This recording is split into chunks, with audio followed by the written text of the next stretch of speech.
સુરત એસઓજીને માહિતી હતી કે પંચશીલનગર ઝુંપડપટ્ટીની અંદર એક શિવરાજ સિંહ ઉર્ફે શિવો દરબાર કે જે ઘણા બધા ગુનાઓમાં વોન્ટેડ છે તે એમડીનો ધંધો કરી રહ્યો છે અને એની એમો એવી હતી કે તે પંચશીલનગર આખાને ટોટલ 24 હાઈ ડેફિનેશન નાઇટ વિઝનવાળા સીસીટીવી કેમેરાથી એને સજ્જ કરેલા અને પોલીસની તથા તમામ મુવમેન્ટ ઉપર એ નજર રાખી રહ્યો હતો. પોતે એમેઝોનમાંથી 4 વોકી ટોકીઓ ઓનલાઈન મંગાવેલા અને એ 4 છોકરાઓ પણ રાખતો હતો કે જે પંચશીલનગરમાં ફરતા રહે અને કોઈ પણ મુવમેન્ટ હોય તો જાણ કરે.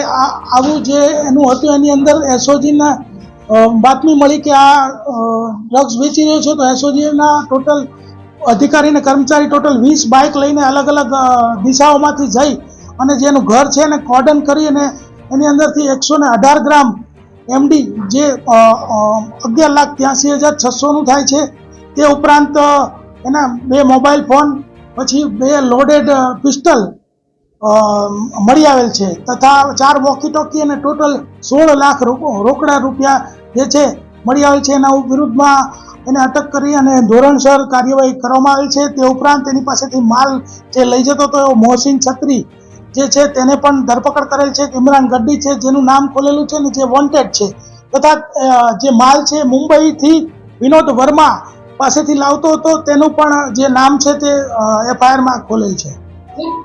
આખું એક કંટ્રોલ રૂમ બનાવ્યું કેવી રીતે ઓપરેટ કરતો હતો અને કંટ્રોલ રૂમ અંદર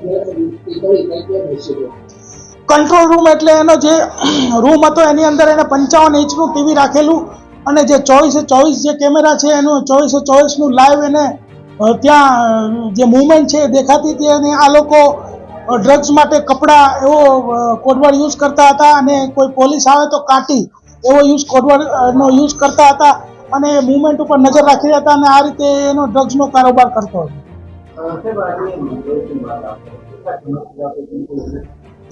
આ બહુ જ જૂનો ગુનેગાર છે. એના વિરુદ્ધમાં 15 ગુના ઓલરેડી રજીસ્ટર્ડ છે.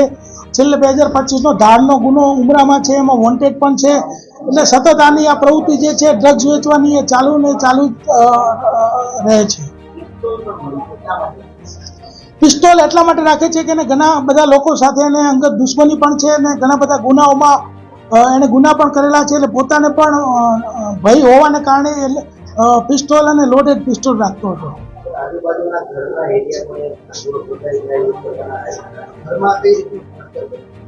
ઘરનું સ્ટ્રક્ચર એકદમ મજબૂત મકાન બનેલું છે અને એની અંદર પણ અમારી એસએમસીમાં જે છે તપાસ ચાલુ છે અને એમાં કંઈ પણ ગેરકાયદેસર હશે તો એના ઉપર પણ કાર્યવાહી કરવામાં આવશે.